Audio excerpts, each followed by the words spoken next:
எப்பொழுதுமே தங்கத்தின் மீது பேராவல் கொண்டிருக்கக்கூடிய மனிதர்களுக்கு ஒரு நதியிலிருந்து தங்கம் தன்னாலே வெளிப்படும் அப்படின்னு நபி ஸல்லல்லாஹு அலைஹி வஸல்லம் அவர்கள் முன்னறிவிப்பு செஞ்சுருக்காங்க. இஸ்லாத்தை அதன் தூய வடிவில் அறிய விரும்பக்கூடியவர்களுக்காக இந்த பதிவு. நபி ஸல்லல்லாஹு அலைஹி வஸல்லம் அவர்கள் மறுமையின் அடையாளங்களில் நிறைய சொல்லியிருக்காங்க. அதில் ஒன்று யூப்ரட்டிஸ் நதியில் தங்கம் வெளிப்படும். மெஹராஜுடைய சம்பவத்தில் நபி ஸல்லல்லாஹு அலைஹி வஸல்லம் அவர்கள் 4 ஆறுகளில் 2 ஆறு சொர்க்கத்தின் வெளியில் ஓடுதுன்னு சொன்னாங்க. அது வந்து நைல் நதியும் இந்த யூப்ரட்டிஸ் நதியும் குறிப்பிடத்தக்கது. இந்த மறுமையின் அடையாளங்களில் ஒன்று தான் என்னன்னு சொன்னால், இந்த யூப்ரட்டிஸ் ஆறு வந்து தனது நீரையெல்லாம் குறைத்துக்கிட்டு தன்னுள் மறைத்து வைக்கக்கூடிய அந்த தங்கத்தை எல்லாம் வெளிக்காட்டும். மக்கள் அதுக்காக வெகுவாக ஆக்கிரமிக்கிறதுக்காக போவாங்க அப்படிங்கிற விஷயத்தை நபி ஸல்லல்லாஹு அலைஹி வஸல்லம் அவர்கள் சொல்கிறாங்க. எந்த அளவுக்குன்னு சொன்னால், அது வெளிப்படுத்தினதுக்கப்புறமா மக்கள் அதுக்காக அடிச்சுக்குவாங்க, கொல்லப்படுவாங்க.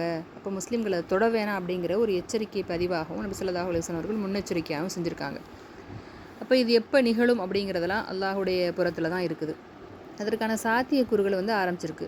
இந்த யூப்ரட்டிஸ் நதி அப்படிங்கிறது துருக்கி, சிரியா, ஈராக் இது போன்ற அந்த நாடுகளில் ஒட்டி இருக்குது. இதெல்லாம் வந்து அங்கே கடுமையான ஒரு நீர்வரத்து ரொம்ப குறைக்கப்பட்டிருக்குது. நிறைய ஆய்வுகள் வந்து 2026 ஒரு ஆய்வு வெளியிடுறாங்க. காலநிலை மாற்றம், மனித தலையீடுகள் இதுபடியான இந்த காரணங்கள்னால நீர்வரத்து குறைஞ்சிக்கிட்டே போகுது.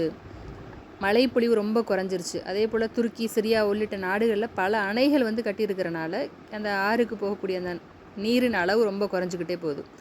அதே நேரத்தில் நீர் வந்து அதிகமாக பயன்படுத்தப்படுது. விவசாயத்துக்காகவும் நகரங்களில் மற்றும் தொழில்துறை தேவைகளுக்கு அதிகமான நீர் வந்து எடுக்கிறாங்க. 1984 90 வரைக்கும் அந்த போதுமாக இருந்த நீர் வரத்து 2018 2022 காலகட்டத்தில் ரொம்ப குறைந்த அளவாக இருக்குது. நிறைய அணைகளை துருக்கி கட்டியிருக்குது. குறிப்பிடத்தக்க சொல்லணும்னு சொன்னால் கெபான் அணை, கரக்கானை, அட்டூர்கானைன்னு சொல்லிட்டு நிறைய அணைகளை வந்து கட்டியிருக்கிறாங்க. அப்போ இது போன்ற காரணங்கள்னாலையும் அதனுடைய நீர் வரத்து, நீர் பிடிப்பு பகுதிகளில் ரொம்ப குறைவாக இருக்குது.